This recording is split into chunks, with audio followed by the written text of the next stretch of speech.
In the heart of Indonesia, Kamu tahu apa yang terjadi? unraveling the truth behind the most chilling crimes, this is where the verdict is delivered. Pada musim gugur tahun 2007, Laut Biru di Labuan Bajo, Nusa Tenggara Timur, menelan 4 jiwa muda, sepasang kekasih mahasiswa dan 2 orang pelancong, berusia 20-an. Wahana terakhir yang mereka naiki adalah sebuah perahu nelayan tua berbobot 1,5 ton. Orang yang mengemudikan perahu itu adalah seorang lelaki tua berusia 70-an yang tampak paling biasa di desa itu. Beberapa hari kemudian, mayat-mayat mereka mengapung di perairan Selat Linta.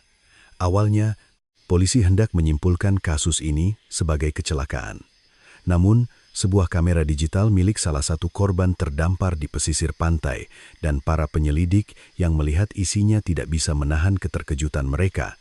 Noda darah mikroskopis ditemukan di bawah dek perahu milik lelaki tua yang seumur hidupnya bergantung pada laut itu, dan bekas cakaran kuku yang jelas di lengannya. Bukti-bukti yang ia yakini akan disembunyikan oleh laut, satu persatu muncul ke permukaan, dan barulah dunia menyadari betapa buasnya monster yang bersembunyi di balik wajah yang paling ramah itu. Sebelum memulai cerita ini, jika Anda menekan tombol gratis yaitu subscribe dan like, itu akan sangat membantu banyak orang dalam mencegah menjadi korban kejahatan dan penipuan. Kalau begitu, Amazing Mystery kita mulai sekarang. Perairan di depan Labuan Bajo adalah pemandangan desa nelayan yang damai. Pagi-pagi sekali, perahu-perahu nelayan meninggalkan pelabuhan diiringi suara burung camar, dan saat senja tiba, perahu-perahu itu kembali dengan jaring penuh ikan. Di desa kecil yang memadukan Laut Biru dan bukit-bukit sabana yang indah ini, Pak Suparman, seorang nelayan berusia 70-an, hanyalah seorang lelaki tua biasa yang sering dijumpai. Pak Suparman telah menjalani hidupnya dengan sebuah perahu motor nelayan kecil berbobot 1,5 ton. Setiap hari, ia mencari ikan kerapu dan cumi-cumi untuk menyambung hidup. Punggungnya yang bungkuk dan kulitnya yang legam terbakar matahari, tampak seperti medali kehormatan seorang nelayan yang rajin. Penduduk desa menganggapnya sebagai tetangga yang pendiam namun jujur. Kadang-kadang, jika bertemu di warung kopi, mereka akan berbagi cerita tentang laut. Ia memang tidak banyak bicara, tetapi hal itu justru diterima sebagai citra khas seorang nelayan yang bekerja dalam diam. Namun, di kemudian hari terungkap bahwa di dalam diri Pak Suparman terdapat sebuah obsesi abnormal yang tidak pernah ia tunjukkan kepada orang lain. Menurut hasil penyelidikan, muncul dugaan bahwa ia percaya bahwa di atas perahunya, ia adalah sosok yang memiliki kekuasaan mutlak melebihi siapapun. Terutama kesaksian dari orang-orang sekitar mulai bermunculan setelah investigasi, yang menyatakan bahwa ia tidak pernah melepaskan pandangan tak pantasnya terhadap wanita-wanita muda. Salah seorang penduduk desa berkata, "Orang tua itu, kalau lihat perempuan muda, tatapannya langsung beda. Tapi karena usianya sudah sangat tua, kami pikir itu cuma kebiasaan orang tua saja." Penduduk lain mengenang saat itu, bersaksi, dia akan bersikap sangat ramah kepada para turis yang datang ke pelabuhan. Dia yang lebih dulu mengajak bicara, menawarkan untuk naik perahu. Dulu saya pikir itu hanya trik bisnis saja. Pada akhir musim panas tahun 2007, udara yang menyelimuti Laut Labuan Bajo terasa sangat berat. Setelah badai berlalu di penghujung Agustus, ombak di Selat Linta bergelora dengan liar dan langit membentang rendah dengan warna keabu-abuan. Penduduk desa tidak melaut karena cuaca buruk, tetapi Pak Suparman sendirian mondar-mandir di pelabuhan sambil memperbaiki perahunya. Ia memeriksa perahu nelayannya yang sudah usang dengan cermat, memeriksa kondisi mesin, merapikan tali temali, dan membersihkan dek perahu. Seolah-olah sedang bersiap menyambut seseorang, ia merawat perahunya lebih teliti dari biasanya. Gerakannya sangat mahir, dan untuk usianya yang 70-an, ia bergerak dengan gesit. Tubuhnya yang terlatih seumur hidup oleh pekerjaan di laut masih kuat, dan tak ada yang tahu saat itu bahwa kekuatan itu akan segera menjadi alat untuk kejahatan yang mengerikan. Pak Suparman mengenal laut lebih baik dari siapapun. Ia tahu kemana arus mengalir, titik mana yang paling dalam, dan kapan arus pasang surut berubah. Ia telah menguasai semua ini. Dan ia tahu satu hal lagi, betapa sempurnanya laut bisa menyembunyikan rahasia. Selat Linta terkenal dengan kedalamannya dan arusnya yang deras. Sekali jatuh ke dalam air, bahkan perenang andal pun sulit untuk keluar dengan selamat.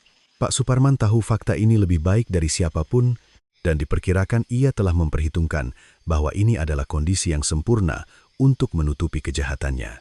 Orang-orang desa mengira Pak Suparman hanyalah tetangga yang pendiam dan jujur. Perilaku aneh yang sesekali ia tunjukkan dianggap karena usianya atau karena kesepian. Tidak ada yang mencurigai sisi gelap dalam dirinya. Topeng kewajaran adalah kamuflase yang paling sempurna. Selama proses investigasi, muncul dugaan bahwa Pak Suparman sudah lama tidak mampu menahan nafsunya. Hanya saja, ia belum mendapatkan kesempatan. Dan pada Agustus 2007, kesempatan itu datang. Labuan Bajo adalah tujuan wisata yang terkenal dengan pulau-pulau eksotis dan garis pantainya yang indah.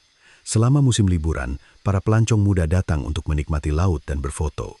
Mereka polos, mudah percaya pada orang lain, dan tidak tahu bagaimana harus mencurigai kebaikan seorang lelaki tua. Bagi Pak Suparman, mereka adalah mangsa yang sempurna. Selalu ada turis di pelabuhan. Mereka melihat-lihat perahu, mengajak bicara para nelayan, dan ingin merasakan pengalaman melaut. Pak Suparman mengamati mereka. Siapa yang bepergian sendiri, siapa yang tidak waspada terhadap sekitar, siapa yang paling tidak berdaya. Seperti predator berpengalaman, ia menimbang-nimbang mangsanya. Ombak di Selat Linta masih bersinar biru. Sinar matahari berkilauan di permukaan air, dan burung-burung camar terbang dengan damai. Namun di balik pemandangan indah itu, bayangan tragedi yang akan datang membayangi dengan pekat. Laut tahu segalanya. Hasrat bengkok Pak Suparman, juga kejahatan mengerikan yang sedang ia rencanakan. Tapi laut tetap diam. Hari terakhir bulan Agustus 2007 semakin dekat. Pak Suparman tersenyum sambil memandangi perahunya. Tak ada yang menyadari kegilaan yang tersembunyi di balik senyum itu saat itu. Kehidupan sehari-hari yang biasa di pelabuhan Labuan Bajo terus berlanjut, dan orang-orang masih menganggap Pak Suparman hanya sebagai nelayan tua. Namun, orang-orang yang ikut naik perahunya saat berikutnya ia meninggalkan pelabuhan, ditakdirkan untuk tidak pernah kembali hidup-hidup. Pada hari Jumat, 31 Agustus 2007, sepasang kekasih mahasiswa tiba di Labuan Bajo. Bima, 23 tahun, dan Citra, 21 tahun, datang ke tempat ini untuk menciptakan kenangan musim panas terakhir sebelum perkuliahan dimulai. Mereka bertemu setahun yang lalu di unit kegiatan mahasiswa dan menjadi sepasang kekasih. Perjalanan ini memiliki arti khusus bagi mereka, karena ini adalah perjalanan yang direncanakan dengan saksama oleh Bima untuk merayakan ulang tahun Citra. Mereka pertama-tama mengunjungi Pulau Padar yang terkenal di Labuan Bajo. Berjalan di antara bukit-bukit yang bergelombang seperti lautan hijau, mereka berfoto dan tertawa sambil menikmati pemandangan. Setelah makan siang, mereka menikmati perjalanan menyusuri garis pantai dan memarkir mobil di sebuah pantai kecil dekat Selat Linta. Sinar matahari sore terasa hangat dan laut berkilauan dengan tenang. "Mas, di sini indah sekali. Ayo banyak-banyak foto," kata Citra dengan ceria sambil menggandeng tangan Bima berjalan di sepanjang pantai. Mereka bermain-main sambil memunguti cangkang kerang dan berlarian sambil tertawa setiap kali ombak datang. Setelah berjalan-jalan sekitar 1 jam, mereka tiba di sebuah dermaga kecil dekat pelabuhan Labuan Bajo. Beberapa perahu nelayan tertambat di sana, dan di sebelahnya seorang lelaki tua sedang merawat perahunya. Itu adalah Pak Suparman. Melihat kedua anak muda itu mendekat, ia menghentikan pekerjaannya dan tersenyum ramah. Wajahnya penuh keriput, dan punggungnya yang bungkuk menunjukkan tahun-tahun yang telah ia habiskan bersama laut. Bagi Bima dan Citra, ia tampak seperti nelayan desa biasa. "Dari mana, Dik?" Pak Suparman yang pertama kali menyapa. Suaranya lembut dan sorot matanya tampak ramah. "Kami dari Jakarta, Pak. Perahu Bapak keren sekali." Bima menjawab dengan sopan sambil menunjuk perahu Pak Suparman. Perahu motor nelayan kecil 1,5 ton itu tampak tua tetapi terawat dengan baik. Seolah sudah menunggu, Pak Suparman menawarkan, "Kalau dari Jakarta, pasti belum pernah lihat laut yang sesungguhnya." "Ya, saya mau keluar lihat matahari terbenam. Mau ikut?" Senja di Selat Linta itu indah sekali. Tawarannya begitu alami. Citra seorang bapak tua dari desa yang ingin menunjukkan keindahan senja kepada sepasang kekasih muda. Citra menatap Bima dengan mata berbinar, dan Bima, setelah ragu sejenak, mengangguk. "Benarkah, Pak? Tidak merepotkan?" "Tentu saja tidak. Saya memang mau keluar kok. Senang juga bisa ajak anak-anak muda lihat-lihat laut." Pak Suparman tersenyum ramah sambil mengantar mereka ke perahunya. Bima dan Citra mengikutinya tanpa curiga sedikit pun. Tidak ada alasan untuk waspada terhadap kebaikan seorang lelaki tua, malah mereka tersentuh oleh keramahan desa. Citra berbisik kepada Bima, "Mas, Bapak ini baik sekali ya. Di Jakarta tidak bisa membayangkan hal seperti ini." Bima juga tersenyum dan mengangguk. Mereka berdua naik ke perahu dan duduk di dek. Pak Suparman dengan gerakan mahir menyalakan mesin dan melepaskan tali. Pukul 16.30, perahu mulai perlahan meninggalkan pelabuhan Labuan Bajo. Awalnya, daratan masih terlihat, garis pantai terlihat jelas, dan rumah-rumah di desa juga tampak. Citra asyik mengambil foto pemandangan dengan kamera digitalnya, dan Bima tersenyum memandangi Citra. Angin sepoi-sepoi dan air laut berkilauan jernih. Saat itu, segalanya terasa sempurna. Namun, perahu terus melaju ke depan. 10 menit, 20 menit, 30 menit. Seiring berjalannya waktu, daratan semakin menjauh dan garis pantai berubah menjadi garis samar. Di sekeliling mereka hanya ada lautan biru. Barulah Bima mulai merasa sedikit cemas. "Pak, kita masih mau pergi seberapa jauh lagi?" "Sebentar lagi. Di depan sana ada tempat yang bagus untuk melihat senja." Pak Suparman menjawab dengan tenang sambil terus mengemudikan perahu. Tapi sorot matanya mulai berubah. Bukan lagi sorot mata lelaki tua yang ramah. Itu adalah tatapan yang tajam, dingin, dan penuh perhitungan. Hanya saja kedua anak muda itu tidak menyadarinya. Setelah 30 menit berlayar, Pak Suparman tiba-tiba mematikan mesin. Perahu terombang-ambing oleh ombak dan diam di tempat. Suasana hening, hanya suara ombak yang terdengar. Daratan hampir tidak terlihat lagi. Hanya garis samar di balik cakrawala. "Di sini tempat terbaik. Kalau lihat matahari terbenam, cantik sekali," kata Pak Suparman. Namun, keramahan telah hilang dari suaranya, digantikan oleh ketegangan yang aneh. Bima secara naluriah menarik Citra lebih dekat padanya. Ia merasa ada sesuatu yang tidak beres. Dan pada saat itu, Pak Suparman menunjukkan wujud aslinya. Ia tiba-tiba mendekati Citra dan mencengkeram lengannya. Kekuatannya luar biasa untuk seorang pria berusia 70-an. Citra berteriak dan mencoba melepaskan diri, tetapi Pak Suparman tidak melepaskannya. Malah, ia menariknya lebih kuat dan mencoba melakukan kontak fisik yang tidak pantas. "Apa yang Anda lakukan?" "Lepaskan." Jeritan Citra menggema di atas lautan yang kosong. Namun, tidak ada seorang pun yang bisa mendengarnya. Bima segera berlari ke arah Pak Suparman untuk melindungi Citra. "Lepaskan dia. Sekarang juga." Bima mencengkeram lengan Pak Suparman dan mencoba melepaskannya. Tetapi kekuatan Pak Suparman yang terlatih seumur hidup di laut mengalahkan mahasiswa muda itu. Pak Suparman memegang Citra dengan satu tangan dan mendorong Bima dengan tangan lainnya.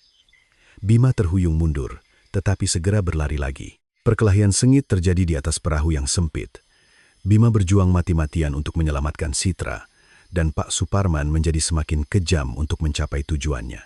Ia mengambil tombak ikan tajam yang tergeletak di salah satu sisi perahu. Itu adalah tombak baja yang digunakan untuk menusuk ikan. "Jangan bergerak." Pak Suparman mengancam Bima sambil mengayunkan tombak. Ujung tombak itu berkilau tajam dan jelas akan fatal jika tertusuk. Bima mundur dan mencoba menangkis dengan tangannya, tetapi Pak Suparman tanpa ampun. Ia menusuk bahu Bima dengan tombak itu, dan Bima menjerit kesakitan. Darah mengalir. Bima terhuyung sambil memegangi bahunya. Citra meraung memanggil nama Bima, tetapi Pak Suparman tidak melepaskannya. Bima mencoba bangkit kembali, tetapi tenaganya sudah terkuras. Kesadarannya mulai kabur karena kehilangan darah, dan langkahnya goyah. Pak Suparman sekali lagi mengayunkan tombak ke arah Bima. Kali ini, ia mengincar kaki Bima. Bima mencoba menghindar tetapi kehilangan pijakan dan terdorong ke belakang perahu. Tubuh Bima yang kehilangan keseimbangan melewati pagar pembatas.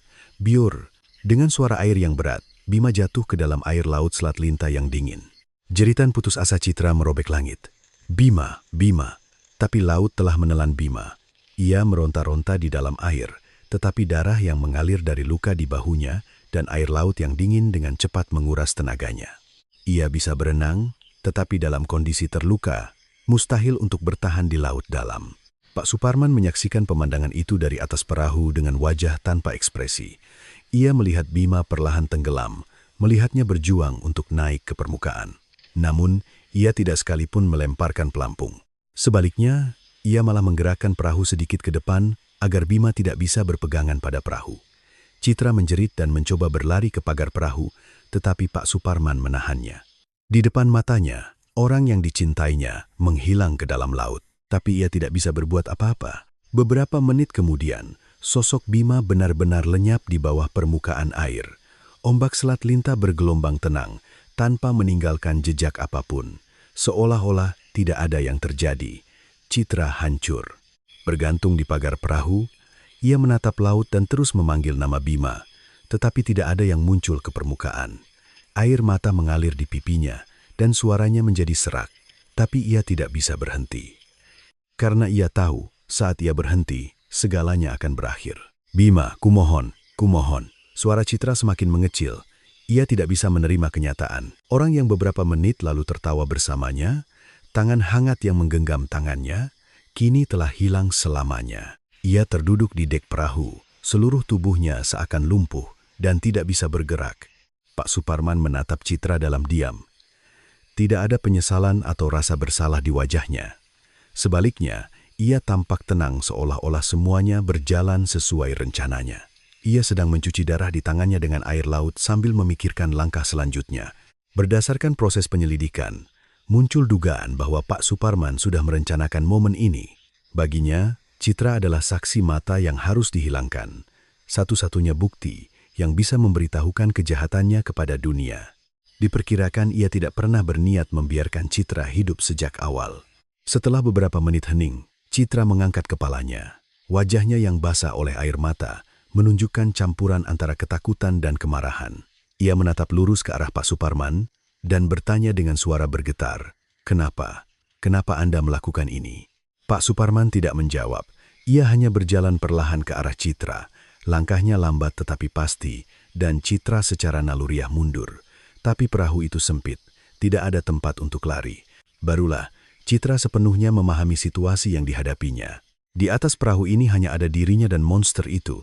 Daratan berada bermil-mil jauhnya, dan tidak ada yang akan datang untuk menyelamatkannya. Naluri untuk bertahan hidup mulai bekerja. "Tolong selamatkan saya. Saya janji tidak akan bilang siapa-siapa," pinta Citra. Tapi ekspresi Pak Suparman tidak berubah. Ia adalah orang yang telah hidup puluhan tahun di atas laut. Dan ia tahu bahwa apapun yang dikatakan Citra tidak akan mengubah keputusannya.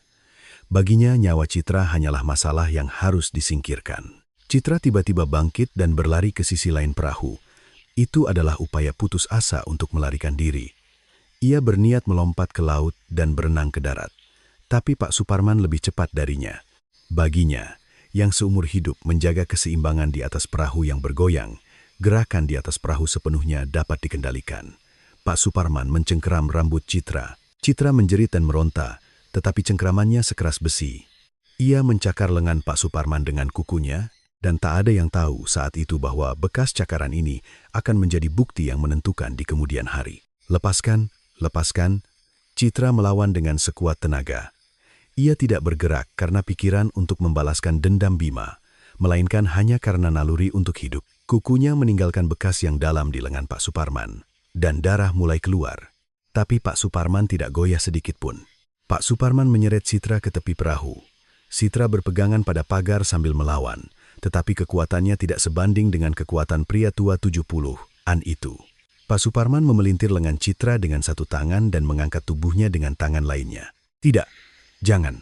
Jeritan terakhir, Citra menggema ke langit. Tapi langit tidak menjawab, dan laut hanya bergelombang tanpa suara. Pak Suparman tanpa ragu mendorong Citra ke laut. Biur. Tubuh Citra tersedot ke dalam air. Air laut yang dingin masuk ke hidung dan mulutnya, dan ia panik. Citra tidak bisa berenang. Ia punya pengalaman tenggelam saat kecil, dan seumur hidup tidak pernah belajar berenang. Ia menggerakkan tangan dan kakinya untuk mencoba naik ke permukaan, tetapi semakin ia berusaha, semakin dalam tubuhnya tenggelam. Citra dengan susah payah berhasil menjulurkan kepalanya ke atas permukaan air. Menghirup seteguk udara, ia mengulurkan tangannya ke arah perahu. Perahu itu tepat di depan matanya, hanya beberapa meter jauhnya. Ia berusaha mati-matian untuk berenang ke arah perahu. Tapi Pak Suparman tidak menyelamatkannya. Ia bersandar di pagar perahu, menatap tanpa ekspresi saat Citra meronta-ronta di dalam air. Saat Citra mengulurkan tangan ke perahu, ia mengambil dayung yang ada di atas perahu, dan ia memukul jari-jari Citra dengan dayung itu. Arg! Citra kembali tenggelam ke dalam air. Darah mengalir dari jari-jarinya, dan rasa sakit membuatnya tidak bisa mengerahkan tenaga di tangannya. Ia muncul kembali ke permukaan, tetapi kali ini ia tidak lagi memiliki kekuatan untuk berpegangan pada perahu. Ia menelan air laut dan batuk, merasakan air memenuhi paru-parunya. Menurut catatan investigasi, muncul dugaan bahwa Pak Suparman mengawasi dari tempat itu sampai Citra benar-benar tenggelam. Sepertinya ia ingin memastikan kejahatannya berakhir dengan sempurna. Arus Selat Linta deras dan dalam. Sekali tenggelam ke dalam air, sulit untuk muncul kembali. Tenaga Citra semakin habis, tangan dan kakinya terasa berat, dan kesadarannya mulai kabur. Air dingin menyelimuti seluruh tubuhnya, dan ia tidak bisa bernapas. Kenangan terakhirnya adalah langit yang terlihat di atas laut biru.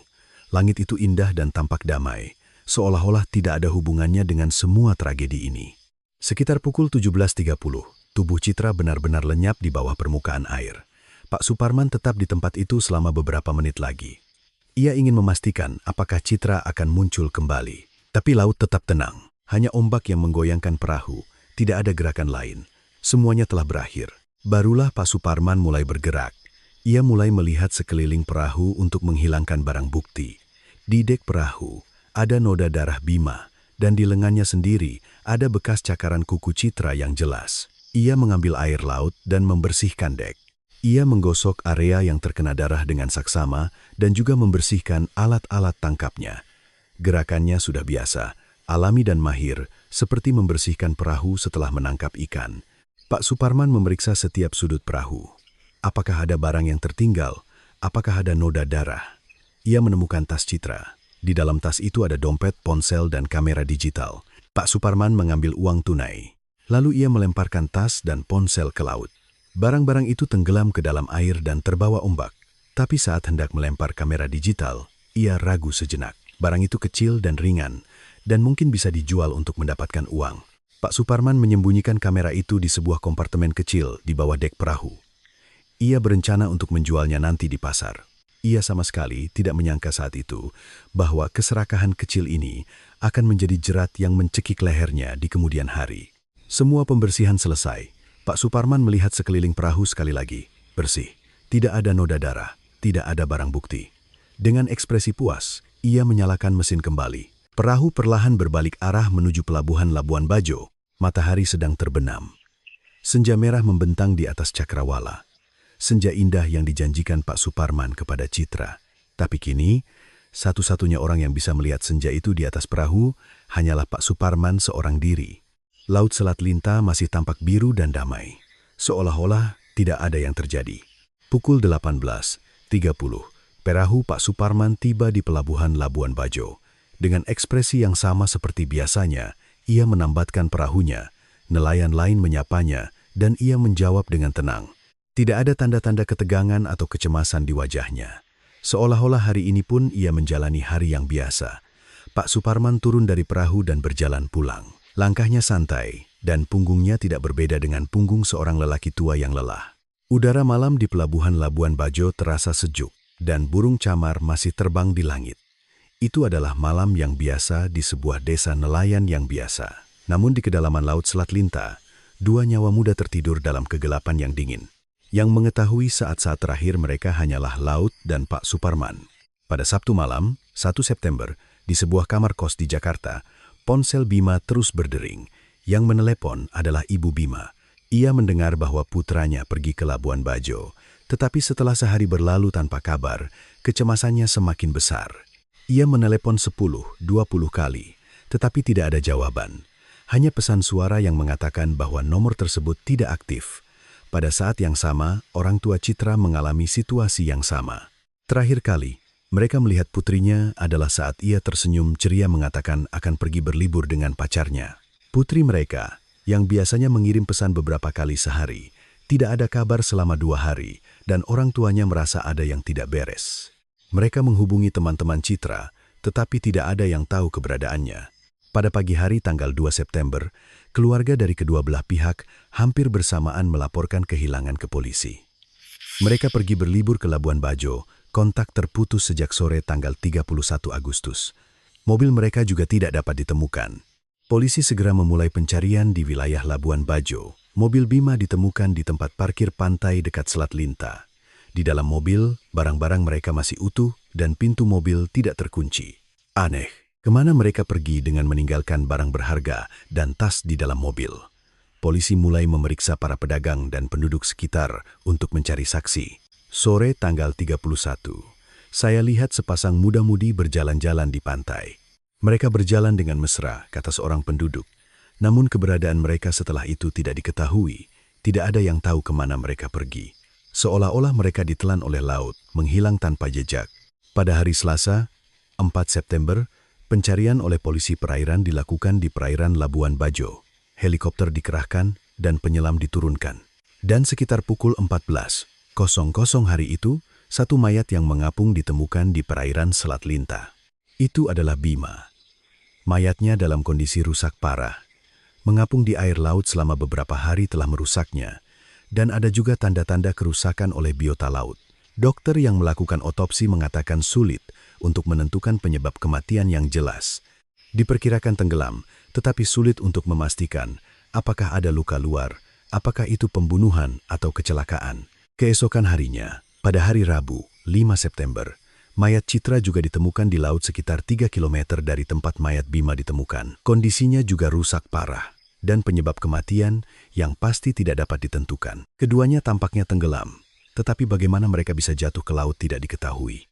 Rapat darurat diadakan di Polres Manggarai Barat. Fakta bahwa sepasang kekasih muda tenggelam pada saat yang sama jelas merupakan keadaan yang mencurigakan. Ada kemungkinan kecelakaan, tetapi kemungkinan bunuh diri bersama atau pembunuhan juga tidak bisa dikesampingkan. Tidak masuk akal jika mereka berdua jatuh ke air bersamaan. Jika itu kecelakaan, salah satu pasti akan meminta pertolongan, kata seorang penyelidik. Penyelidik lain menggelengkan kepala. Mungkinkah itu bunuh diri bersama? Mereka kan sepasang kekasih. Tetapi menurut keterangan keluarga, mereka tidak punya masalah apa-apa. Malah katanya mereka merencanakan liburan yang membahagiakan. Tim investigasi memiliki pendapat yang berbeda-beda. Tanpa bukti yang jelas, hanya ada spekulasi. Pembusukan mayat membuat sulit untuk memastikan adanya luka luar, dan waktu kematian juga tidak dapat ditentukan secara akurat. Penyelidikan mengalami kesulitan sejak awal. Pada hari Jumat, 7 September, polisi melakukan pemeriksaan saksi terhadap para nelayan di sekitar Selat Linta. Tujuannya adalah untuk memastikan apakah ada perahu yang melaut pada sore hari tanggal 31 Agustus. Beberapa nelayan diperiksa, dan di antara mereka ada Pak Suparman. Apakah Anda mengemudikan perahu pada sore hari tanggal 31 Agustus? Tanya penyelidik. Pak Suparman dengan tenang menggelengkan kepala. Tidak, hari itu cuacanya buruk, jadi saya tidak melaut. Benarkah? Orang lain juga mengatakan hal yang sama, tapi apakah Anda yakin tidak keluar sebentar pun? Tidak. Perahu saya tertambat di pelabuhan sepanjang hari itu. Jawaban Pak Suparman tegas. Penyelidik mengamati wajahnya dengan saksama, tetapi tidak melihat tanda-tanda kebohongan. Wajah keriput pria tua 70-an itu hanya menunjukkan kejujuran seorang nelayan biasa. Sekitar jam berapa Anda pulang malam itu? Sekitar jam 5. Setelah merawat perahu, saya pulang. Apakah Anda pernah melihat sepasang muda-mudi berjalan di sekitar pelabuhan? Entahlah, banyak sekali turis yang datang. Jadi saya tidak ingat siapa-siapa secara khusus. Pak Suparman menjawab semua pertanyaan dengan alami. Tidak ada tanda-tanda gugup atau panik. Malah ia menunjukkan sikap kooperatif dalam penyelesaian kasus. Penyelidik merasa tidak ada lagi yang perlu ditanyakan dan mengakhiri pemeriksaan. Terima kasih atas kerjasamanya. Jika nanti ada yang teringat, tolong hubungi kami. Ya, tentu. Kasihan sekali ya, anak-anak muda itu. Pak Suparman keluar dari kantor polisi dengan ekspresi simpatik. Punggungnya tampak seperti tetangga biasa yang sama sekali tidak terkait dengan kasus tersebut. Penduduk desa juga membela Pak Suparman. Setiap kali polisi berkeliling desa untuk menyelidiki, penduduk serempak membelanya. Pak Suparman, orang itu seumur hidupnya bekerja keras di laut. Dia bukan orang yang akan melakukan hal buruk. Dia memang pendiam, tapi orangnya baik. Tidak mungkin dia melakukan hal sekeji itu. Kesaksian penduduk konsisten. Pak Suparman telah tinggal di desa ini selama puluhan tahun dan merupakan tetangga yang dapat dipercaya, jauh dari citra seorang penjahat. Polisi mulai mengesampingkan kemungkinan tersangka lain.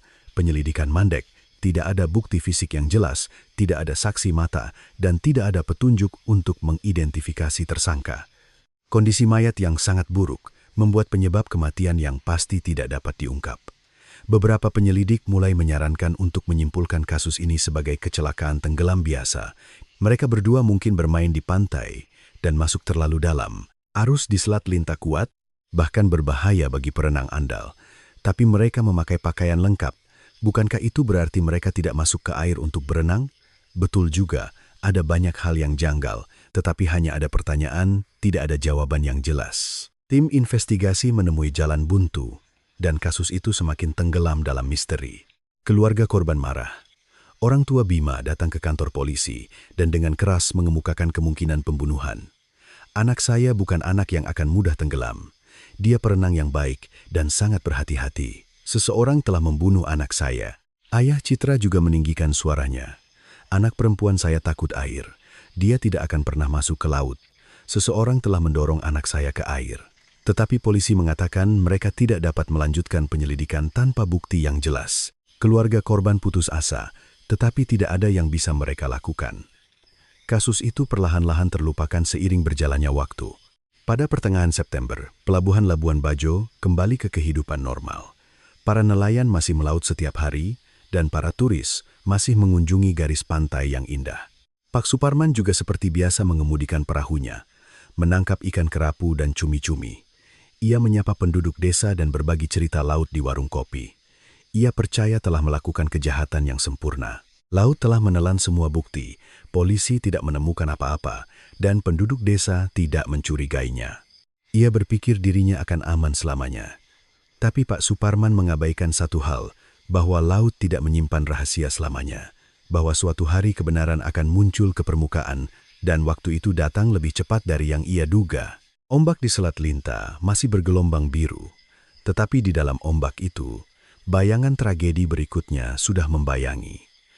Pada hari Selasa, 25 September 2007, adalah hari dimulainya libur Lebaran. Saat itu adalah masa mudik nasional, ketika seluruh negara pulang ke kampung halaman, dan Labuan Bajo juga dipenuhi oleh para pelancong. Anak-anak muda yang ingin menikmati liburan yang tenang untuk menghindari keramaian, dan para pelancong keluarga mengunjungi pulau-pulau dan garis pantai. Itu adalah saat kurang dari sebulan setelah kejadian pertama. Kematian Bima dan Citra masih menjadi kasus yang belum terpecahkan, dan penyelidikan polisi menemui jalan buntu. Di antara penduduk Labuan Bajo, kasus itu juga mulai dilupakan. Beredar desas-desus bahwa kasus itu akan disimpulkan sebagai kecelakaan tenggelam biasa, dan perhatian orang-orang beralih ke hal lain. Pak Suparman mengamati semua situasi ini dengan dingin. Polisi tidak mencurigainya, penduduk desa masih mempercayainya, dan yang terpenting, kejahatannya sempurna. Ia sangat yakin. Menurut catatan investigasi, diperkirakan Pak Suparman sudah merencanakan kejahatan berikutnya pada saat ini. Keyakinan bahwa kejahatan pertamanya berhasil ditutupi membuatnya semakin berani. Baginya, nyawa manusia kini hanyalah sebuah alat, sarana untuk memuaskan nafsunya. Sekitar pukul 10.00 pagi tanggal 25 September, dua wanita muda muncul di pelabuhan Labuan Bajo. Sari dan Rina, 23 tahun, adalah teman seangkatan di universitas yang datang untuk memanfaatkan libur Lebaran. Mereka lebih suka menghabiskan waktu di tepi laut yang tenang daripada berdesak-desakan mudik saat liburan. Udaranya enak sekali di sini. Beda banget sama Jakarta, kata Sari sambil menghirup napas dalam-dalam. Rina juga tersenyum dan mengangguk. Iya, kali ini kita santai-santai saja ya. Foto-foto yang banyak. Mereka berdua berjalan-jalan di sepanjang jalan pantai setelah mengunjungi salah satu pulau. Pemandangan langit biru dan laut biru yang menyatu sangat indah seperti lukisan. Mereka tiba di dekat pelabuhan Labuan Bajo dan melihat-lihat sekitar dermaga untuk beristirahat sejenak. Pak Suparman pura-pura memperbaiki perahunya sambil mengamati mereka. Dua wanita muda, membawa tas ransel, tidak waspada, dan melihat-lihat pelabuhan dengan mata penasaran. Baginya, mereka adalah target yang sempurna. Pak Suparman memutuskan untuk menggunakan metode yang sama seperti pada kejahatan pertama. Metode itu berhasil dengan sempurna dan tidak menimbulkan kecurigaan sama sekali. Ia mendekati kedua wanita itu dengan senyum ramah. "Dari mana, Neng?" Suara Pak Suparman lembut dan ramah. Sari dan Rina dengan senang hati menjawab sapaan lelaki tua itu. "Dari Jakarta, Pak. Laut di sini indah sekali ya." Tentu saja, Selat Linta ini tempat paling indah di Nusa Tenggara Timur. Apalagi kalau naik perahu, pemandangannya luar biasa. Pak Suparman berbicara dengan bangga. Rina bertanya dengan mata berbinar. "Bisa naik perahu, Pak? Kami sebenarnya ingin coba wisata laut." "Tentu saja, perahu itu perahu saya, kalau mau saya antar. Kebetulan cuacanya juga bagus hari ini." Tawaran Pak Suparman begitu alami. Sari dan Rina saling pandang dan ragu-ragu. Agak cemas naik perahu orang asing, tetapi ia adalah seorang pria tua 70-an dan terlebih lagi ada banyak orang lain di pelabuhan, sepertinya tidak berbahaya. "Berapa biayanya, Pak?" tanya Sari hati-hati. Pak Suparman melambaikan tangannya. "Aduh, tidak usah bayar. Ini cuma layanan saja. Keliling laut sekitar 1 jam saja."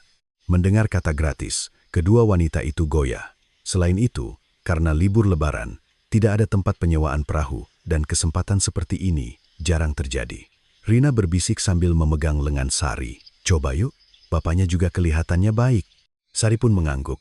Mereka berdua naik ke perahu Pak Suparman.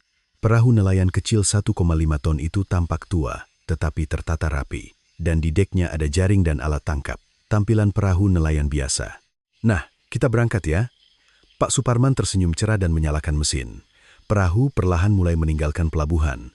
Saat itu pukul 11.00 pagi.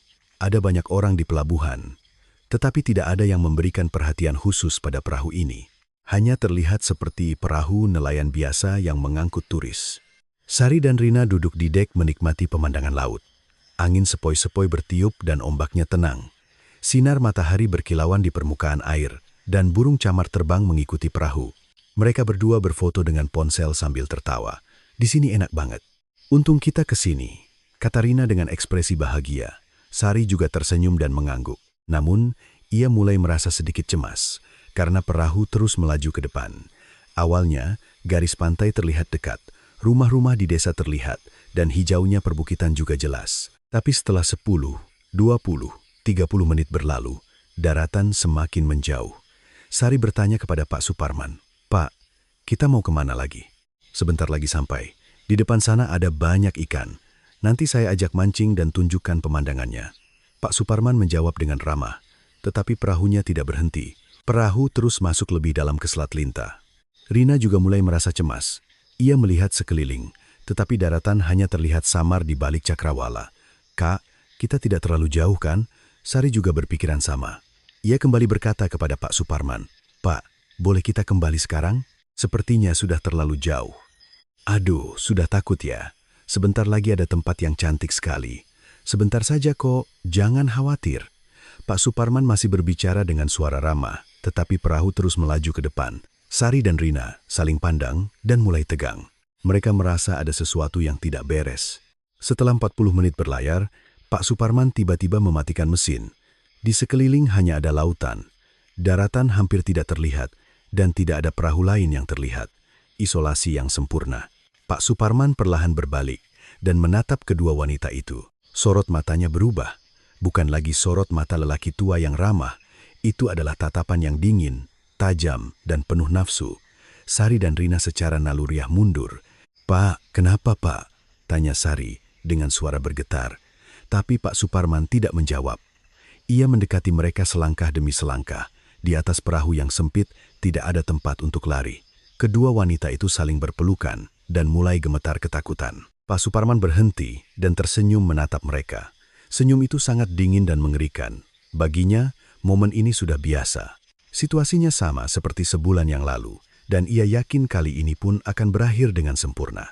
Laut Selat Linta tenang, hanya suara ombak yang terdengar, dan langit masih bersinar biru. Di tempat yang tidak diketahui siapapun, di tempat di mana tidak ada yang akan datang untuk menyelamatkan, dua nyawa muda berada dalam bahaya, dan tidak ada yang akan mendengar jeritan mereka. Pak Suparman perlahan mengulurkan tangannya. Saat itulah kejahatannya dimulai kembali. Saat Pak Suparman mendekati Sari, Rina menghalanginya. "Jangan sentuh kakak saya." Rina bertubuh kecil tapi berani. Ia mengambil tali yang tergeletak di atas perahu dan mengancam Pak Suparman. Tapi Pak Suparman hanya tertawa mengejek. Dengan satu tangan, ia merebut tali itu dan malah menggunakannya untuk mengikat lengan Rina. "Arg!" Rina menjerit dan jatuh ke belakang. Pada saat itu, Sari berlari ke sisi lain perahu, tetapi tidak ada tempat untuk lari di atas perahu nelayan yang sempit. Pak Suparman dengan santai mengejarnya dan dengan kasar mencengkeram lengan Sari yang terpojok di pagar perahu. "Lepaskan! Tolong!" Jerit Sari sambil mencakar wajah Pak Suparman dengan kukunya. Kukunya meninggalkan bekas yang dalam di pipi Pak Suparman dan darah mulai mengalir. Pak Suparman meringis kesakitan dan menarik rambut Sari. Sari menjerit dan jatuh ke lantai, dan Pak Suparman menendangnya. Di sela-sela itu, Rina bangkit dan melompat ke punggung Pak Suparman. Ia mencoba mencekik leher Pak Suparman, tetapi perbedaan kekuatan mereka sangat besar. Pak Suparman berbalik dan membanting Rina ke dek perahu. Dengan suara tumpul, tubuh Rina menghantam lantai, dan ia pingsan sejenak. Sari merangkak dan mencoba membangunkan Rina. Tapi Pak Suparman menangkapnya lagi, dan kali ini mulai mencekik lehernya dengan kedua tangan. Sari tidak bisa bernapas. Pandangannya menjadi gelap dan seluruh tubuhnya kehilangan kekuatan. Ia mati-matian mencoba melepaskan tangan Pak Suparman, dan sekali lagi meninggalkan bekas cakaran di lengannya. Menurut catatan investigasi, bekas cakaran yang ditemukan di tubuh Pak Suparman setidaknya ada di lebih dari 10 tempat. Ini adalah bukti seberapa sengit perlawanan para korban, terutama Rina dan Sari, karena mereka berdua. Perlawanan mereka tampaknya lebih kuat dari korban pertama. Pak Suparman semakin marah. Pada kejahatan pertama, perlawanannya tidak begitu sengit, tetapi wanita-wanita ini berbeda. Terutama fakta bahwa kuku Sari telah menggores wajahnya membuatnya marah. Ia melepaskan leher Sari dan mengambil sebuah galah panjang yang berdiri di salah satu sisi perahu. Itu adalah galah bambu. Galah itu digunakan untuk mendorong perahu atau menyingkirkan rintangan di dalam air. Panjangnya sekitar 2 meter. Dan ujungnya terbuat dari kayu keras sehingga bisa digunakan sebagai senjata. Pak Suparman mengayunkannya dan mengancam Sari. "Jangan bergerak." Pak Suparman memukul bahu Sari dengan galah itu. Sari menjerit dan jatuh, merasakan sakit yang luar biasa di bahunya. Pak Suparman tidak berhenti dan mengayunkan galah itu sekali lagi. Kali ini ia mengincar punggung Sari. Sari meringkuk kesakitan dan tidak lagi memiliki kekuatan untuk melawan. Rina sadar. Ia menjerit melihat Sari terbaring. Ia berlari ke arah Pak Suparman, tetapi Pak Suparman menahannya dengan galah. Ujung galah menusuk perut Rina, dan ia jatuh ke lantai karena tidak bisa bernapas. Pak Suparman menatap kedua wanita itu bergantian. Keduanya terbaring dan tidak lagi bisa melawan dengan baik.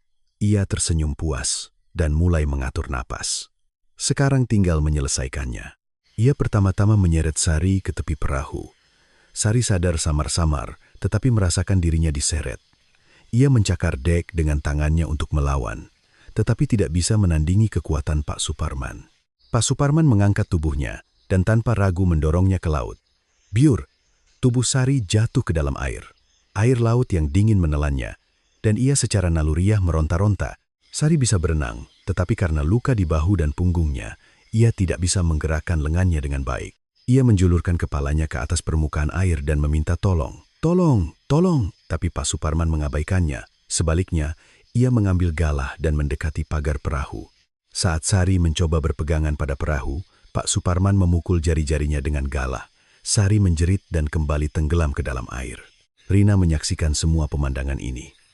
Ia gemetar ketakutan, tetapi pikiran untuk menyelamatkan Sari membuatnya bangkit. Tapi Pak Suparman sudah mendekatinya. "Kakak!" teriak Rina, tapi Pak Suparman mencengkeram lengannya. Rina melawan mati-matian. Ia mencoba mencakar dan menggigit wajah Pak Suparman. Lengan dan wajah Pak Suparman kembali dipenuhi bekas cakaran dan gigitan, tapi ia tidak goyah. Pak Suparman menyeret Rina ke pagar perahu. Rina berpegangan pada pagar, tetapi Pak Suparman memukul tangannya dengan galah. Terdengar suara jari-jari Rina patah dan ia melepaskan pagar karena kesakitan. Pak Suparman tidak melewatkan momen itu dan mendorong Rina ke laut. Biur. Rina juga jatuh ke dalam air. Ia mencari Sari di sekitarnya, tetapi sosok Sari tidak terlihat. Ia sudah tenggelam jauh ke dalam air. Rina mencoba berenang ke arah perahu, tetapi tidak bisa menggunakan kekuatannya karena jari-jarinya patah. Pak Suparman berdiri di atas perahu dengan galah di tangan. Saat Rina mendekati perahu, ia memukul kepalanya dengan galah. Rina tenggelam ke dalam air tanpa sempat menjerit. Ia mencoba muncul kembali ke permukaan. Tetapi darah yang mengalir dari kepalanya dan air laut yang dingin merenggut kesadarannya. Menurut catatan investigasi, muncul dugaan bahwa Pak Suparman tetap berada di tempat itu sampai kedua korban benar-benar tenggelam. Diperkirakan ia menggunakan galah untuk mencegah mereka berpegangan pada perahu dan memukul kepala atau tangan mereka setiap kali mereka muncul ke permukaan. Arus Selat Linta deras. Tubuh kedua wanita itu terbawa arus dan semakin menjauh dari perahu, dan sosok mereka perlahan menghilang di bawah permukaan air. Pak Suparman tetap di tempat itu selama beberapa menit lagi, mengamati sekeliling. Ia ingin memastikan apakah mereka akan muncul kembali, apakah ada perahu lain yang terlihat. Tapi laut tetap tenang. Tidak ada jejak Sari dan Rina, dan tidak ada perahu lain yang terlihat di Cakrawala. Pak Suparman merasa lega. Ia berpikir kali ini pun sempurna. Waktu sudah lewat tengah hari. Pak Suparman mulai memeriksa perahunya. Ada percikan darah di dek, dan galahnya juga berlumuran darah. Ia mengambil air laut dan mencuci semuanya. Dek, pagar, galah, dan tangannya sendiri. Ia membersihkannya dengan saksama sampai darah benar-benar hilang. Ia juga menemukan tas para korban. Di dalam tas ada dompet, ponsel, dan beberapa barang pribadi. Pak Suparman mengambil uang tunai dari dompet lalu melemparkan tas dan ponsel ke laut. Barang-barang itu terbawa ombak dan menghilang. Tapi kali ini tidak ada kamera. Sari dan Rina hanya berfoto dengan ponsel. Pak Suparman sedikit kecewa, tetapi berpikir tidak ada yang bisa dilakukan. Ia melihat sekeliling perahu sekali lagi untuk memastikan tidak ada bukti yang tertinggal. Semuanya bersih.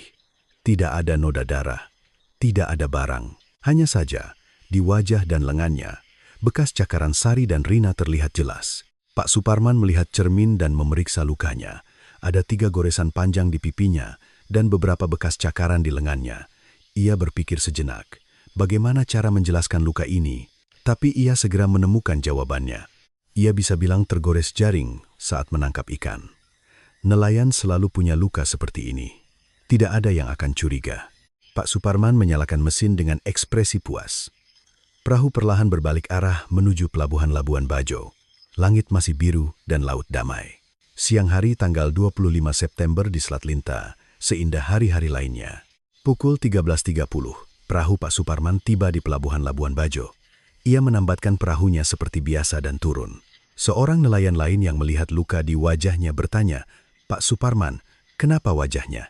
"Oh, tergores waktu merapikan jaring. Bukan apa-apa." Pak Suparman menjawab dengan tenang sambil tersenyum. Orang itu mengangguk dan tidak bertanya lagi. Bagi nelayan, luka seperti itu adalah hal biasa. Pak Suparman berjalan pulang. Desa sepi karena libur lebaran, dan kebanyakan orang beristirahat di rumah. Langkahnya santai dan ekspresinya tenang, seolah-olah hari ini pun ia menjalani hari yang biasa.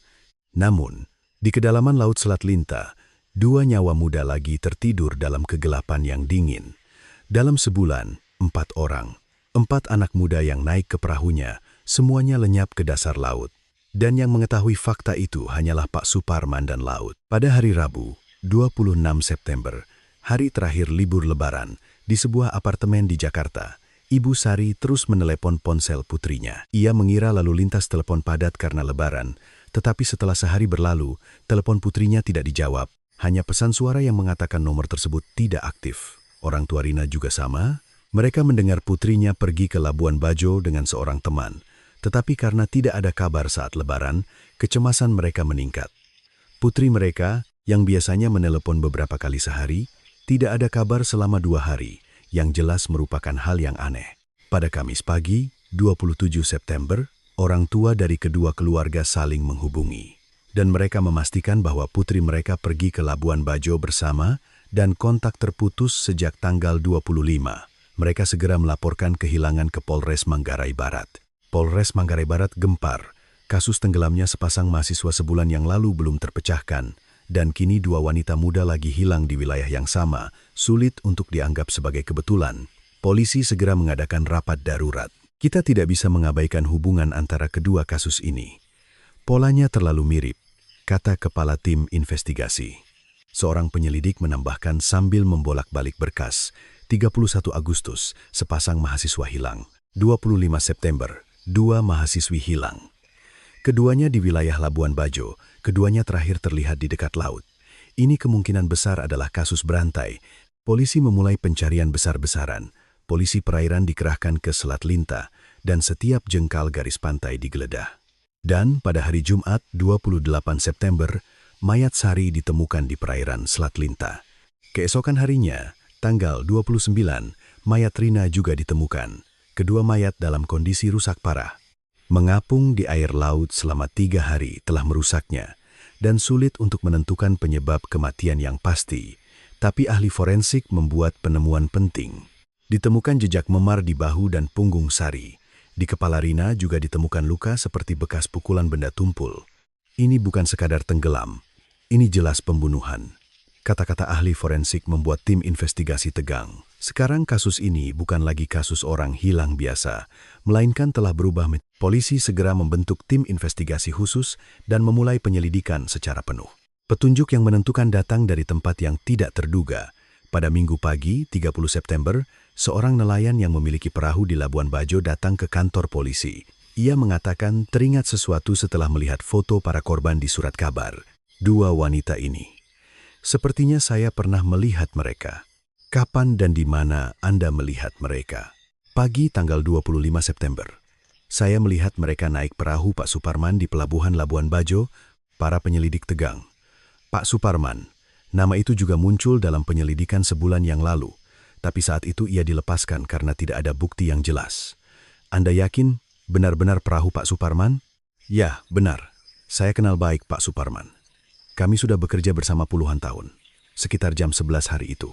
Saya lihat dua wanita muda naik ke perahunya. Kenapa Anda tidak melapor lebih awal? Waktu itu saya pikir dia hanya mengantar turis. Pak Suparman kadang-kadang melakukan itu. Tapi setelah saya lihat foto orang hilang di koran, sepertinya mereka wanita yang sama. Kesaksian ini mengubah arah penyelidikan sepenuhnya. Polisi segera mulai mencari saksi lain dan memeriksa semua orang yang berada di pelabuhan Labuan Bajo pada pagi hari tanggal 25. Dalam proses itu, kesaksian tambahan muncul. Seorang pedagang mengatakan melihat Pak Suparman berbicara dengan kedua wanita itu, dan nelayan lain bersaksi melihat perahu Pak Suparman berangkat sekitar pukul 11.00 pagi. Potongan-potongan teka-teki mulai menyatu. Polisi juga memeriksa catatan ponsel para korban. Sari mengirim pesan terakhir kepada seorang teman pada pukul 10.50 pagi tanggal 25 September. Aku mau keliling laut naik perahu di pelabuhan Labuan Bajo. Seru banget. Pesan ini adalah kontak terakhir dari Sari. Rina juga mengirim pesan kepada kakaknya pada waktu yang sama. Kak, aku mau naik perahu sekarang. Ada kakek-kakek yang kasih gratis. Kedua pesan itu sangat jelas. Mereka naik perahu, dan perahu itu adalah perahu Pak Suparman. Polisi tidak punya alasan lagi untuk ragu. Pada Senin, 1 Oktober, pukul 06.00 pagi, polisi Labuan Bajo melakukan penggeledahan mendadak di rumah Pak Suparman. Melihat para penyelidik datang dengan surat perintah, Pak Suparman tampak terkejut, tetapi segera kembali tenang. Ada apa ini? Pak Suparman, apakah Anda membawa dua wanita muda naik perahu pada pagi hari tanggal 25 September? Tidak. Hari itu saya tidak melaut. Ada saksi. Ada beberapa kesaksian yang melihat dua wanita naik ke perahu Anda. Anda pasti salah lihat, Pak Suparman dengan keras menyangkal. Tapi para penyelidik sudah yakin. Mereka menggeledah rumah Pak Suparman dan pada saat yang sama memeriksa perahu Pak Suparman yang tertambat di pelabuhan dengan teliti. Seorang penyelidik yang memeriksa perahu menemukan sebuah kompartemen kecil di bawah dek. Biasanya itu adalah tempat untuk menyimpan jaring atau alat tangkap, tetapi di sana ditemukan barang aneh, sebuah kamera digital. Penyelidik segera mengamankan kamera itu sebagai barang bukti. Kamera itu model yang relatif baru dan bukan barang yang biasa digunakan oleh nelayan. Mereka memeriksa kartu memori kamera. Kartu itu tidak dihapus, dan di dalamnya tersimpan puluhan foto. Saat para penyelidik membolak-balik foto satu persatu, wajah mereka menegang. Dalam foto itu ada Bima dan Citra. Foto yang diambil di perbukitan Labuan Bajo, foto berjalan di pantai, dan foto-foto yang diambil di pelabuhan Labuan Bajo. Foto terakhir diambil di atas perahu. Sosok Citra yang duduk di dek perahu dan di belakangnya, samar-samar terlihat punggung seorang lelaki tua. Ini bukti yang menentukan, teriak seorang penyelidik. Setelah memeriksa stempel waktu kamera, foto terakhir diambil pada tanggal 31 Agustus pukul 16.45. Tepat pada hari dan waktu Bima dan Citra dilaporkan hilang. Polisi memeriksa kompartemen lebih lanjut. Ditemukan beberapa helai rambut. Rambut panjang seorang wanita. Rambut itu dikirim ke laboratorium forensik untuk analisis DNA dan hasilnya mengejutkan. Rambut itu dipastikan milik Citra. Bukti terus bermunculan. Noda darah mikroskopis terdeteksi di celah-celah dek perahu. Meskipun Pak Suparman berpikir telah membersihkannya dengan sangat bersih, ia tidak bisa menghilangkannya sepenuhnya dari celah-celah kayu perahu yang dalam. Saat disemprot dengan reagen luminol, reaksi darah muncul di berbagai tempat. Hasil analisis DNA dari laboratorium forensik menunjukkan bahwa noda darah itu milik Bima.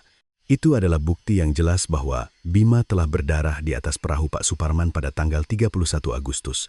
Para penyelidik kembali memeriksa Pak Suparman. Kali ini, mereka punya bukti. Pak Suparman, bagaimana Anda menjelaskan kamera ini? Saya tidak tahu. Bagaimana bisa ada di situ? Kamera ini milik korban hilang, Citra. Ditemukan di perahu Anda. Bagaimana Anda menjelaskannya? Mungkin ada yang diam-diam menaruhnya di sana. Lalu bagaimana dengan darah ini? Darah yang ditemukan di dek perahu ini cocok dengan DNA Bima. Ini bukti bahwa Bima berdarah di perahu Anda pada tanggal 31 Agustus. Pak Suparman tidak bisa menjawab lagi. Wajahnya pucat dan tangannya mulai gemetar. Topeng ketenangan yang telah ia pertahankan selama puluhan tahun perlahan-lahan hancur. Seorang penyelidik mengamati lengan Pak Suparman dengan cermat. Di sana ada beberapa bekas luka. Sudah mulai sembuh, tetapi jelas itu adalah bekas cakaran kuku. Pak Suparman, luka apa ini? Tergores jaring. Luka karena jaring tidak seperti ini. Ini bekas cakaran kuku. Seseorang telah mencakar Anda dengan putus asa. Bukankah ini bekas perlawanan para korban? Pak Suparman terdiam. Tidak ada lagi ruang untuk alasan. Bukti-bukti sangat kuat dan kebohongannya hancur satu persatu. Polisi segera melakukan penangkapan. Melihat pria tua 70, An itu diborgol dan dimasukkan ke dalam mobil polisi. Penduduk desa menatap dengan ekspresi tidak percaya. Benarkah Pak Suparman melakukan itu? Tidak mungkin. Saya kenal dia seumur hidup, tidak bisa percaya. Tapi bukti tidak berbohong. Kamera digital, rambut dengan DNA yang terdeteksi, noda darah di perahu, dan bekas perlawanan para korban di tubuh Pak Suparman, semuanya menunjuknya sebagai pelaku. Pada tanggal 2 Oktober, di sel tahanan Polres Manggarai Barat, Pak Suparman menatap keluar jendela. Di kejauhan, Selat Linta terlihat, laut tempat ia menjalani seluruh hidupnya. Laut yang ia yakini akan menyembunyikan semua rahasianya. Tapi pada akhirnya, laut mengungkapkan kebenaran kepada dunia. Pak Suparman mengabaikan satu hal, bahwa laut tidak diam selamanya.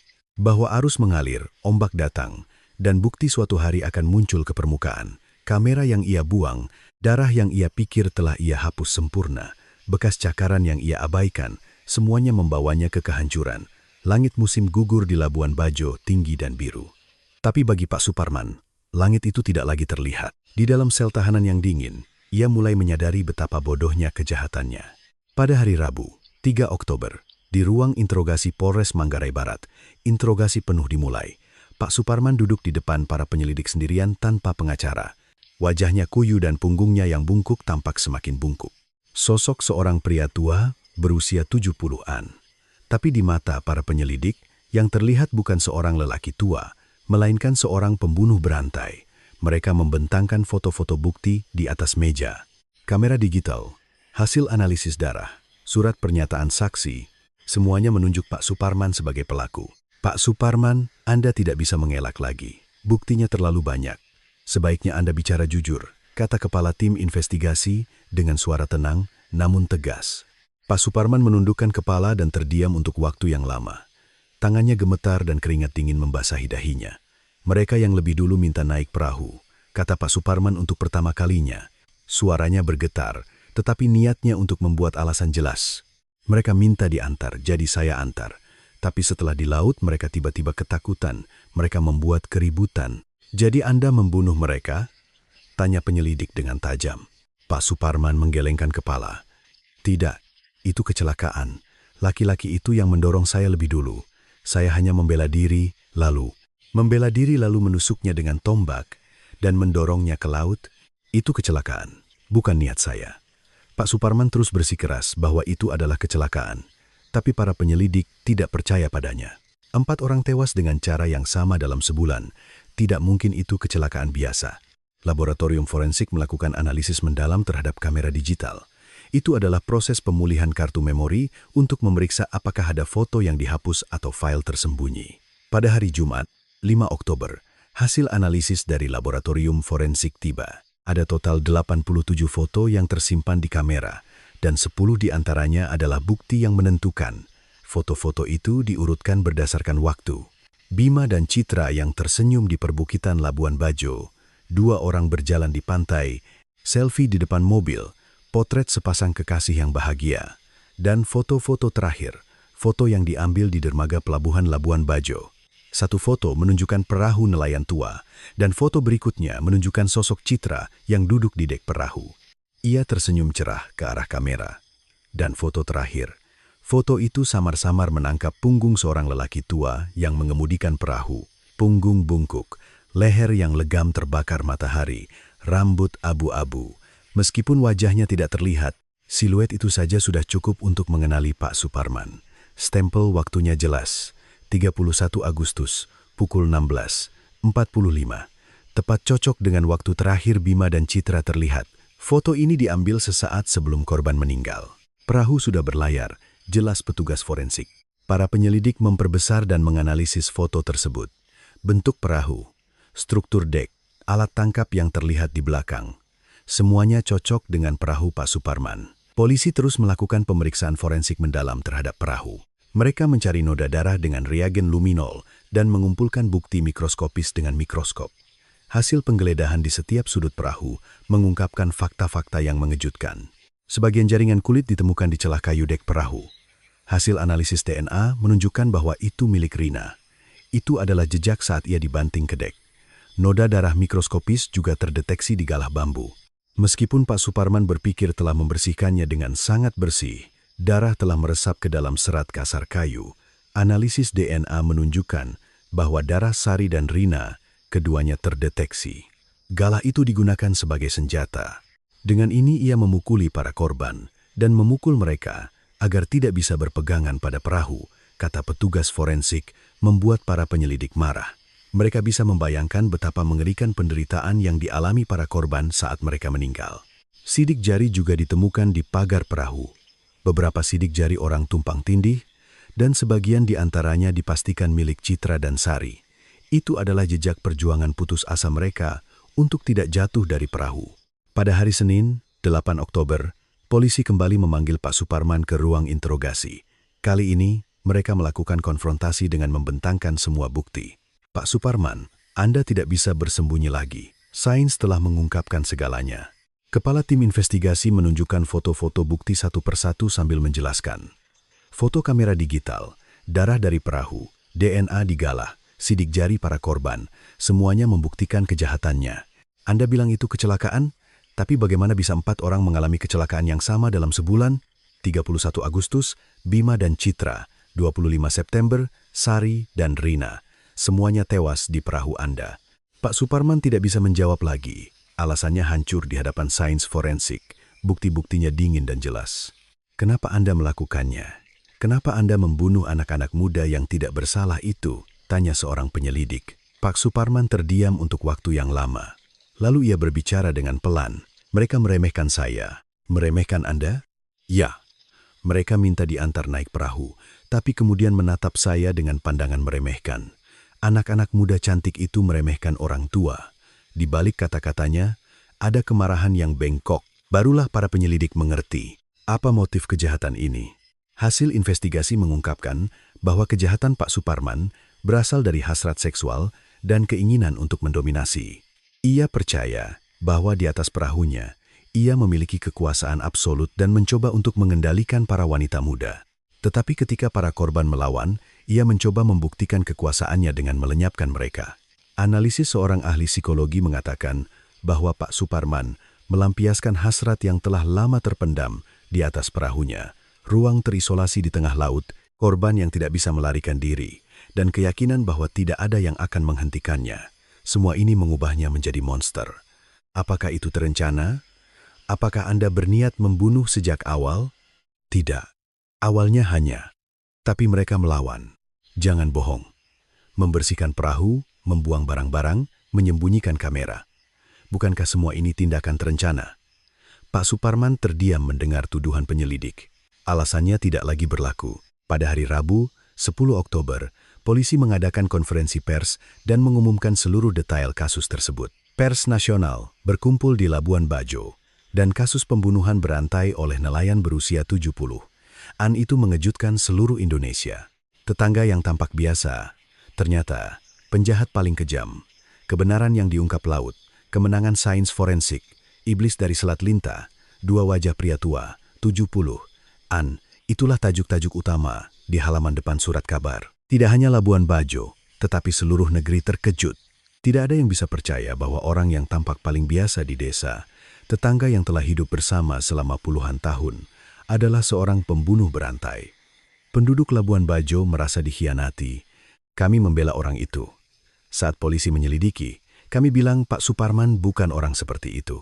Kami minum kopi bersama, berbagi cerita laut. Ternyata dia monster. Penduduk menyesali diri, tetapi mereka tidak bisa disalahkan. Pak Suparman telah menyembunyikan dirinya dengan sempurna selama puluhan tahun, menyembunyikan sifat monsternya di balik topeng kewajaran. Pada hari Jumat, 12 Oktober, Kejaksaan mendakwa Pak Suparman dengan tuduhan pembunuhan, pembuangan mayat, dan percobaan pemerkosaan. Bukti-buktinya sangat kuat, dan Pak Suparman tidak bisa lagi menyangkal. Ia mengakui sebagian perbuatannya, tetapi masih mengulangi alasan bahwa itu tidak disengaja, itu kecelakaan, tapi sains tidak berbohong. Darah yang tertinggal di perahu, DNA para korban, foto dari kamera digital, kesaksian para saksi, semua bukti membuktikan bahwa Pak Suparman telah membunuh 4 anak muda secara terencana dan kejam. Keluarga korban datang ke kantor polisi untuk memeriksa barang bukti. Mereka menangis terseduh-seduh melihat foto-foto di kamera digital. Potret anak-anak mereka yang tersenyum bahagia hingga saat-saat terakhir. Mereka sama sekali tidak tahu bahwa kematian sudah begitu dekat. Anakku, anakku, begitu mengerikan. Ratapan keluarga korban memenuhi kantor polisi. Para penyelidik juga menahan air mata. Melalui kasus ini, mereka menyadari betapa dalamnya kejahatan manusia dan betapa sempurnanya kewajaran bisa menjadi kamuflase. Pak Suparman dipindahkan ke rumah tahanan. Kamera merekam pria tua 70-an itu diborgol dan naik ke mobil tahanan. Tidak ada lagi keramahan di wajahnya, hanya kehampaan dan penyesalan yang tersisa. Laut Labuan Bajo masih biru dan indah. Tapi sekarang, hati orang-orang yang memandang laut itu terasa berat. Laut tempat 4 jiwa muda bersemayam. Laut yang menelan jeritan terakhir mereka. Dan laut yang pada akhirnya mengungkapkan kebenaran kepada dunia.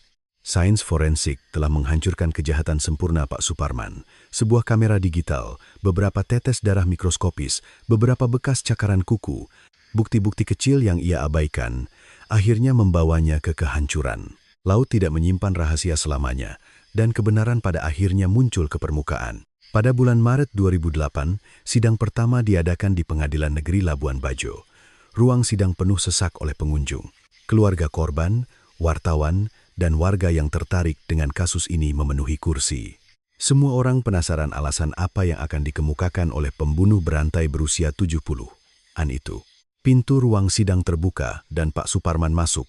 Namun penampilannya tidak terduga. Pak Suparman muncul dengan kursi roda. Dikatakan ia jatuh di rutan dan kakinya terluka. Wajahnya kurus kering dan suaranya bergetar. Ia tampak seperti orang tua sakit yang bisa pingsan kapan saja. Ia masuk ke ruang sidang dan persidangan dimulai. Jaksa berdiri dan membacakan dakwaan. Terdakwa Suparman didakwa telah membunuh total 4 korban dalam 2 kesempatan pada tanggal 31 Agustus dan 25 September 2007 setelah membawa mereka ke atas kapal nelayannya, lalu membuang jenazah mereka di perairan Selat Linta. Suara jaksa dingin dan tegas.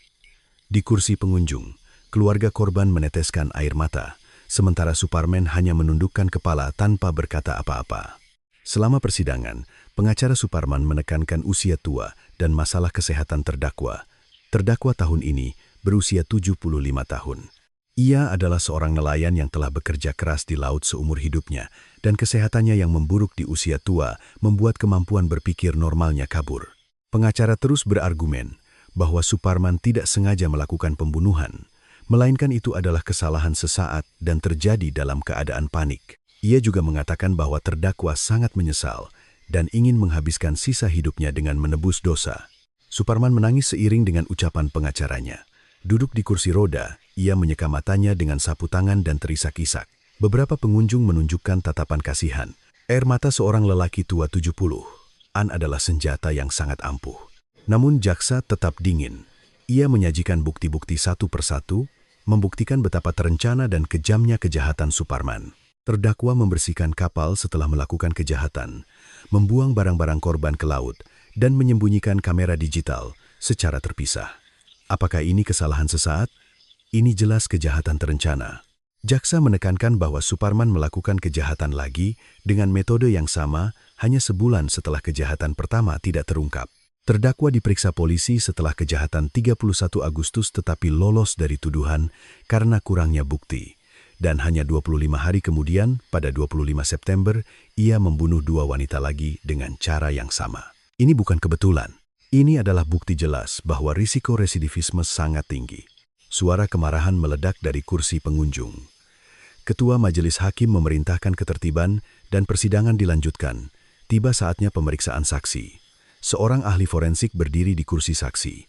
Ia menjelaskan betapa jelasnya bukti ilmiah seperti noda darah, DNA, dan sidik jari yang ditemukan di kapal.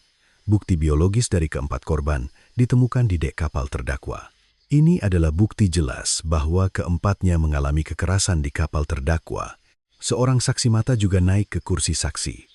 Ia adalah nelayan yang menyaksikan para korban naik ke kapal Suparman di pelabuhan Labuan Bajo.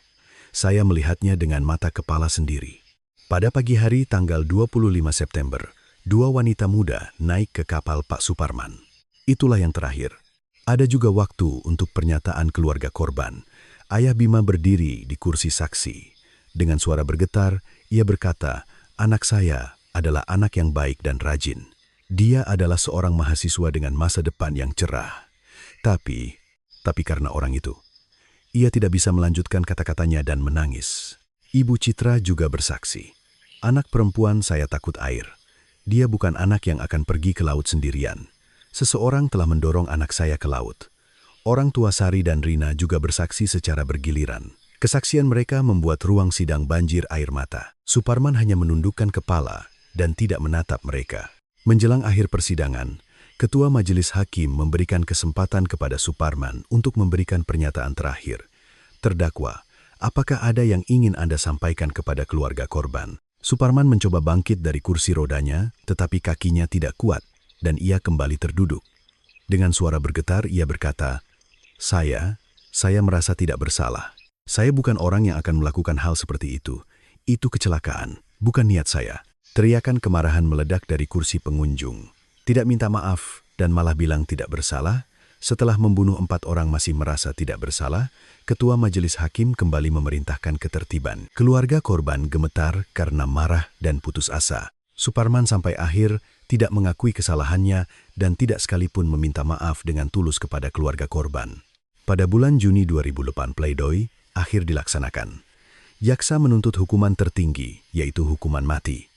Tepuk tangan meledak dari kursi pengunjung mendengar ucapan jaksa. Pengacara memohon keringanan hukuman. Tetapi ekspresi majelis hakim tetap kaku. Pada tanggal 15 Agustus 2008, sidang putusan digelar. Ruang sidang sekali lagi penuh sesak oleh pengunjung. Semua orang menahan napas dan memperhatikan mulut ketua majelis hakim. Ketua majelis hakim mulai membacakan putusan. Terdakwa Suparman terbukti bersalah atas tuduhan membunuh total 4 orang dalam 2 kesempatan pada tanggal 31 Agustus dan 25 September 2010. Di kursi pengunjung, keluarga korban saling berpegangan tangan. Ketua majelis hakim terus membacakan putusan. Kejahatan terdakwa sangat kejam dan terencana. Terdakwa melakukan kejahatan keji terhadap korban yang tidak dapat melarikan diri di ruang tertutup, yaitu kapalnya. Meskipun para korban melawan dengan putus asa, terdakwa menggunakan alat seperti galah untuk melumpuhkan mereka dan mendorong mereka ke laut. Terutama, terdakwa tidak menyesal setelah diperiksa polisi setelah kejahatan pertama dan melakukan kejahatan lagi dengan metode yang sama hanya dalam waktu 25 hari. Ini menunjukkan bahwa risiko residivisme sangat tinggi. Terdakwa tidak menunjukkan penyesalan yang tulus di pengadilan dan bahkan tidak meminta maaf dengan benar kepada keluarga korban. Ia memohon keringanan hukuman dengan alasan usia tua, tetapi pada saat kejahatan, terdakwa memiliki kekuatan fisik yang kuat yang dilatih seumur hidup di laut, dan ia menggunakan ini untuk kejahatannya. Ketua majelis hakim berhenti sejenak untuk menarik napas dan menjatuhkan putusan akhir, menjatuhkan hukuman mati kepada terdakwa Suparman. Hukuman mati. Hukuman tertinggi di pengadilan.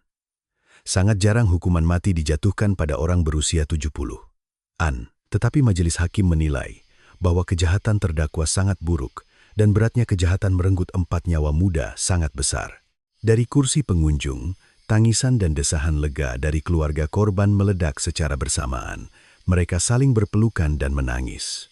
Itu adalah air mata campuran antara kelegaan karena keadilan ditegakkan dan kesedihan karena kehilangan anak-anak mereka.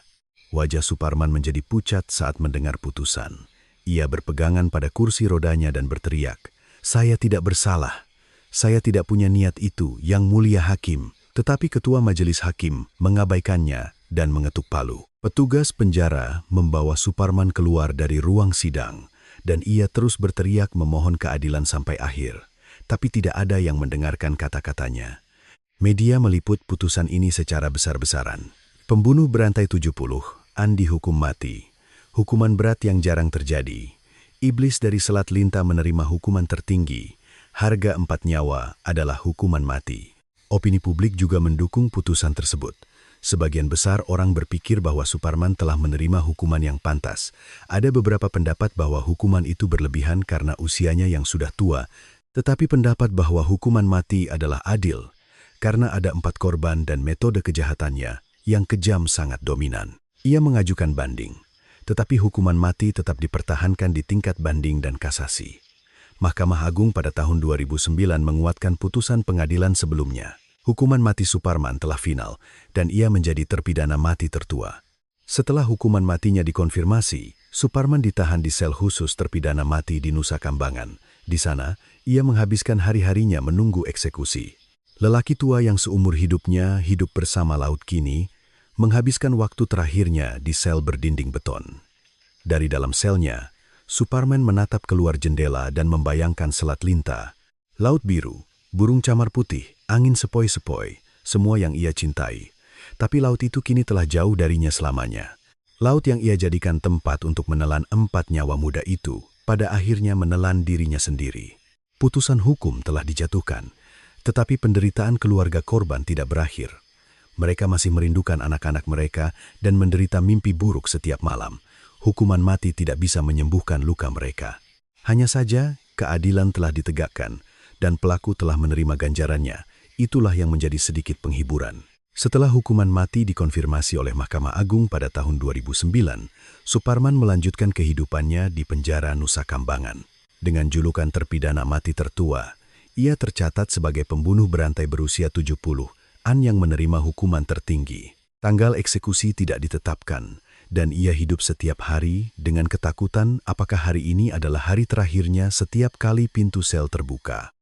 Mari kita kembali ke Labuan Bajo. Setelah kejadian itu, Selat Linta dan pelabuhan Labuan Bajo berubah. Garis pantai yang dulu ramai oleh turis menjadi sepi untuk sementara waktu. Rumah tempat Suparman tinggal kosong. Keluarganya meninggalkan desa setelah kejadian itu, dan rumah itu menjadi bangunan angker yang tidak dikunjungi siapapun.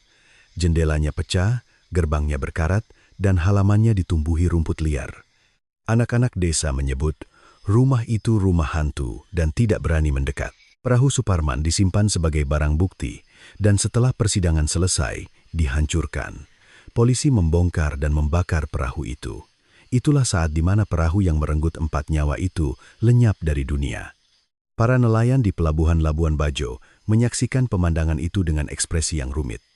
Sepertinya sekarang baru benar-benar berakhir, gumam seorang nelayan, tapi tidak ada yang berakhir. Yang mati tidak akan kembali. Kesedihan keluarga korban terus berlanjut dan luka desa tetap dalam. Setiap tanggal 31 Agustus dan 25 September, keluarga korban mengunjungi Selat Linta. Mereka diam-diam berdiri di tepi pantai, menatap laut dan mengenang anak-anak mereka. Mereka melemparkan bunga ke laut dan memanjatkan doa singkat. Tidak ada upacara yang megah atau besar. Hanya ada duka cita yang hening dari keluarga yang merindukan orang-orang yang telah hilang. Ayah Bima dalam sebuah wawancara pada tahun 2010 berkata, "Sudah 3 tahun sejak saya kehilangan anak saya, tetapi waktu tidak menyelesaikan apa-apa. Saya masih bermimpi tentang anak saya setiap malam. Suara anak saya yang berteriak minta tolong tidak pernah hilang dari telinga saya." Ibu Citra membiarkan kamar putrinya apa adanya. Meja, tempat tidur, lemari pakaian. Semuanya sama seperti hari putrinya pergi. Kadang-kadang ia masuk ke kamar putrinya dan duduk di sana, seolah-olah menunggu putri yang tidak akan kembali. Orang tua Sari dan Rina juga sama. Mereka kembali ke kehidupan normal, tetapi selalu ada ruang kosong di hati mereka.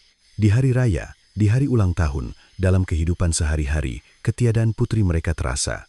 Kasus ini mengajukan beberapa pertanyaan kepada masyarakat Indonesia. Bagaimana bisa tetangga yang paling biasa menjadi pembunuh berantai? Bagaimana cara mencegah kejahatan di usia tua? Apa yang bisa dilakukan untuk mencegah kejahatan di ruang terisolasi? Para psikolog menganalisis kasus Superman. Mereka menganalisis bahwa hasrat yang tertekan dalam waktu lama, rasa terisolasi sosial, dan kontrol moral yang melemah seiring bertambahnya usia bekerja secara kompleks. Tapi tidak ada jawaban yang jelas. Mengapa nelayan biasa menjadi monster? Tidak ada yang bisa memberikan jawaban sempurna untuk pertanyaan itu. Laut Labuan Bajo perlahan-lahan kembali ke musimnya yang dulu seiring berjalannya waktu. Turis mulai datang lagi dan para nelayan kembali ke rutinitas mereka. Tapi orang-orang yang tahu tentang Selat Linta masih memandang laut itu dengan hati-hati. Pada musim gugur tahun 2010, seorang wartawan mengunjungi kembali Labuan Bajo. Ia berdiri di tepi pantai Selat Linta, tempat kejadian, dan menatap laut. Ombaknya tenang, langitnya cerah, dan burung camar masih terbang. Pemandangan yang damai. Tapi di suatu tempat di laut itu, pasti masih ada jejak saat-saat terakhir 4 anak muda. Gelombang tempat mereka berenang dengan putus asa. Ombak tempat jeritan mereka menghilang, air laut yang dingin tempat nyawa mereka padam. Wartawan itu bertanya kepada seorang lelaki tua di pelabuhan Labuan Bajo, apakah desa sudah banyak berubah? Lelaki tua itu berpikir sejenak lalu menjawab, yang berubah adalah orang-orang menjadi sedikit lebih waspada satu sama lain. Dulu kami percaya pada siapa saja, tapi sekarang kami tidak bisa sepenuhnya percaya pada siapapun. Bahkan orang yang sudah tinggal di sebelah rumah selama puluhan tahun, kita tidak tahu isi hatinya. Runtuhnya kepercayaan. Inilah luka lain yang ditinggalkan oleh Suparman. Komunitas desa telah pulih, tetapi dinding tak terlihat di antara orang-orang masih ada. Senja di Selat Linta masih indah. Saat matahari terbenam, langit menjadi merah menyala dan laut berkilauan keemasan. Senja indah yang dijanjikan Suparman kepada para korbannya. Tapi janji itu tidak ditepati, dan anak-anak muda itu lenyap ke dalam laut tanpa sempat melihat senja. Ombak Labuan Bajo hari ini pun menghantam garis pantai. Suara ombak itu seolah mengatakan sesuatu untuk mengingat 4 jiwa yang pergi secara tidak adil, untuk waspada terhadap monster yang bersembunyi di balik kewajaran, dan agar tragedi seperti ini tidak terulang lagi. Bagaimana menurut Anda? Pelajaran bahwa orang yang paling biasa bisa menjadi orang yang paling berbahaya, seberapa jauh kita bisa mempercayai orang lain, dan kapan kita harus curiga, ini adalah pertanyaan yang tidak mudah. Tapi ini juga pertanyaan terpenting yang ditinggalkan oleh kasus ini kepada kita. Tragedi Selat Linta tahun 2007 telah berakhir, tetapi pelajaran yang ditinggalkannya masih berlaku. Laut tidak menyimpan rahasia selamanya. Kebenaran suatu hari akan muncul ke permukaan, dan bahwa tidak ada kejahatan yang sempurna. Satu bukti kecil, satu saksi mata, satu penyelidikan ilmiah dapat membalikkan segalanya. Laut Selat Linta hari ini pun bersinar biru. Burung camar terbang, ombak bergelombang, dan para nelayan menangkap ikan. Kehidupan sehari-hari terus berlanjut. Tapi orang-orang yang mengenal laut itu tahu betapa banyak tragedi dan penderitaan yang tersembunyi di bawah gelombang yang damai itu, dan bahwa kita tidak boleh melupakannya.